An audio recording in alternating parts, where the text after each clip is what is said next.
लगता है यार मुकेश। बारिश नहीं, मेरे हाथ में पानी गिरा ना, ये देखो इधर फिर तो मजा आई कि नहीं? हाँ मजा तो आएगा, घूमने में बहुत मजा आई। वैसे मुझे घूमने में बहुत शौक है भाई, और घूमने में अच्छा लगा है। इधर चला जाए, आंधी बहुत तेज है। चलते हैं, भूख लग गई, कुछ खाते हैं।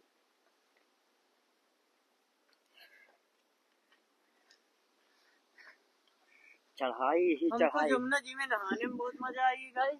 हाँ हमने बहुत नहाया, अंदर गर्म पानी था, ऊपर आओ तो ठंड लगती थी हल्की।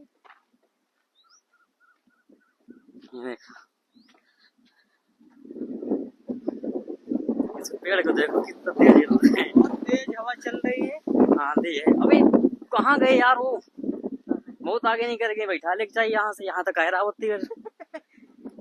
कहीं नहीं आओ पर इधर, तो चढ़ाई में दौड़ा दी यार।